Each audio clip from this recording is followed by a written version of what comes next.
Hey guys, it's Greg. In this video I want to show you Crystal Age, a game which is very straightforward, very simple and quick. You can play it very, in an hour, I guess. There's a lot of rolling dice. There are monsters that you can defeat and then gain their powers, and big figures. So again, one important thing: this is a prototype, so you must remember this. Components are not final. What is what I should mention that in this prototype, I only got 2 biomes, so like 2 types of terrains that can appear in the game.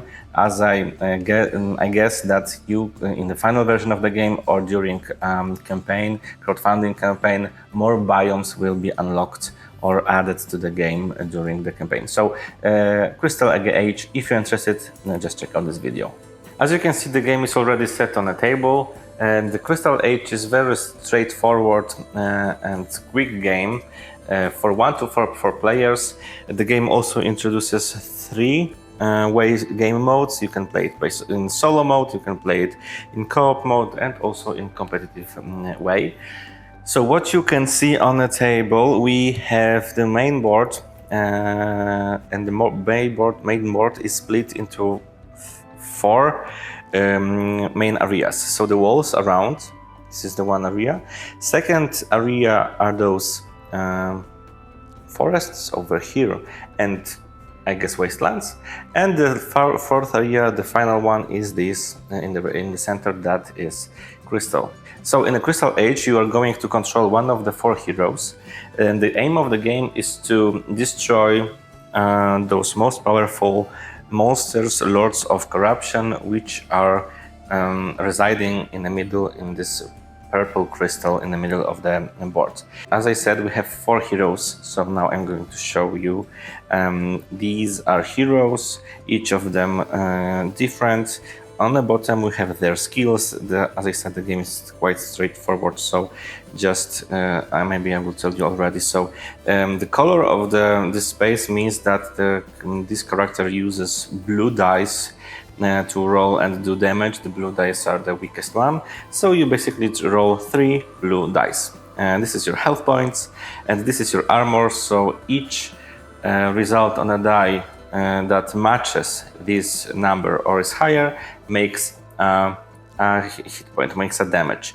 And below we have abilities, each of them a little bit different for all of the heroes. So we have like distant, I guess, attacks, some kind of regeneration, and so on and so on. So every player needs to choose one of these.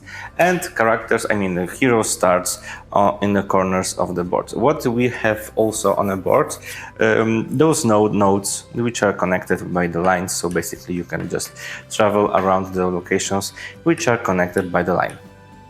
And finally we have those 2 additional things, those monuments in the middle. Those are the guardians that are protecting this crystal, and portals which are over here, 4 of them, and the locations next to the portal are just treated as one and the same location. So basically when you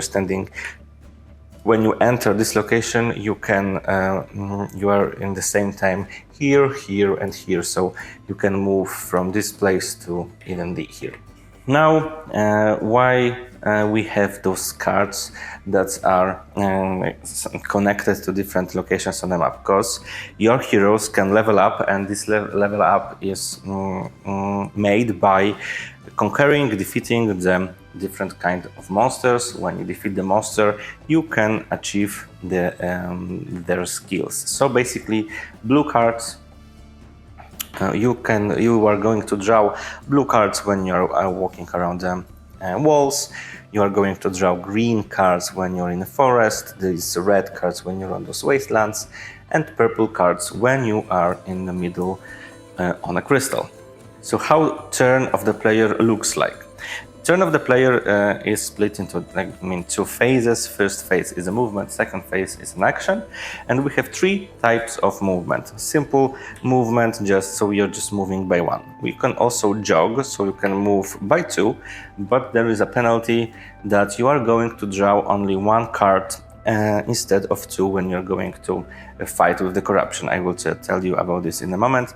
And finally, we have a run, sprint, so you can move by three, but you can only, in your action phase, you can only perform attack on other player when you're playing competitive mode. So now let me show you how one round of the player looks like.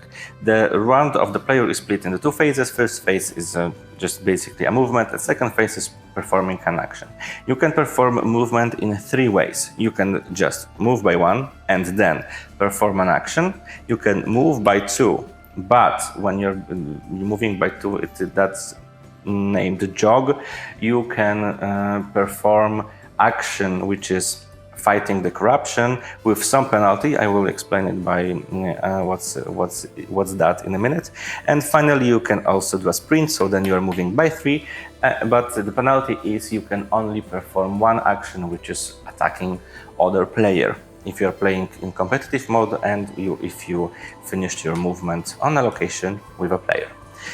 So this is the first phase of the activation of the player. Second phase is action phase, and again we have three actions that you can perform. One of them is basically attacking a player, and that's it. Second thing is fighting with corruption. So normally you are going to draw two cards from the deck corresponding to the location where you are standing. So in this example, two cards from the blue deck as you're on a wall. If you performed movement by one. If you performed movement by two, so when you perform that jog, you cannot draw two cards, you can only take one of them, and you don't have just choice. So what do you have on those cards? On those cards we have enemies which are you going to fight, and when you kill them you acquire their skills, which are represented on the right side of the card, and also you will going to inherit their initiative. So at the beginning of the game your initiative is, let's say, 0, and basically you are just always attacking at the end of the battle. When you get this monster, your initiative is 3, and comparing to this monster, you will always attack first. You can have only three monsters at a time, so every time you are going to achieve more than 3, you must discard one of them to add another one. And finally, there is also third action, and this one can be only performed on a location which is adjacent to one of these statues. It must be in front, on the back, so basically adjacent to the statue. And what you can do, you can perform some kind of ritual to gain abilities and bonuses that statues gives you. So basically, also you can obtain those purple cubes, which are each of these cubes is one damage that cannot be blocked, and also you're going to get these minis. Each of them of these guardians gives you completely different ability, and that's the way to strengthen your characters. On the board we also have green cubes, which are just health points, like potions. One potion regains 2 health points, and those yellow cubes, which are smoke bombs, so every time when you need to fight with the monster and this monster looks for you as too powerful, you can use smoke bomb to escape the battle. And finally we have those 3 Lords of Corruption on the right side. So when your character enters the location with the crystal, so the middle, you are going to draw cards from this pile.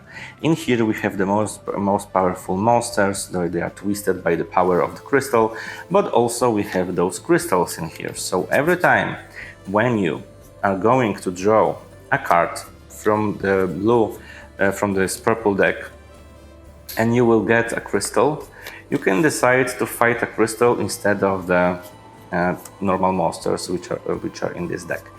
When you get the crystal, that means you're going to fight one of the Lords of Corruption. And these are over here. We have 4 of them. I don't know if that's the final number, I guess not. They are quite very powerful, the most powerful enemies in the game, and also a goal of the game, of the game, the finishing of the game. Because basically, when you're playing solo, your goal is to defeat one of these lords. When you're playing in co-op, you need to defeat as many lords of corruption as there are players in a game. So for two-player, two lords. And finally, we have this competitive mode. So in competitive mode, the player who lasts on the board, the last player who still lives, is the winner. So the competitive mode is basically about fighting each other. So that's it, that's Crystal Age. As I said, this is a very simple, straightforward game using a lot of dice, rolling a lot of dice, leveling up your heroes, collecting the monsters, so a little bit of Pokemon, let's say, vibe. So that's it. If you like Crystal Age, just follow their crowdfunding campaign, check their notification page, and see you in the next game.